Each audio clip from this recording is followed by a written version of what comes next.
አንድ ጥያቄ አለኝ።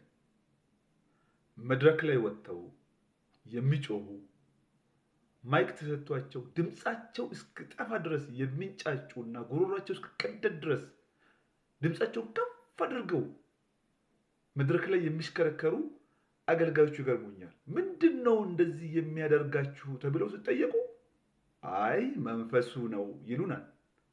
ነገር ግን እነዚህ ተመሳሳይ አገልጋዮች ሰፈር ላይ ስናገኛቸው በአካልም በተግባርም በቃልም ምንም ከመንፈሱ የሚሸት ነገር የላቸውም።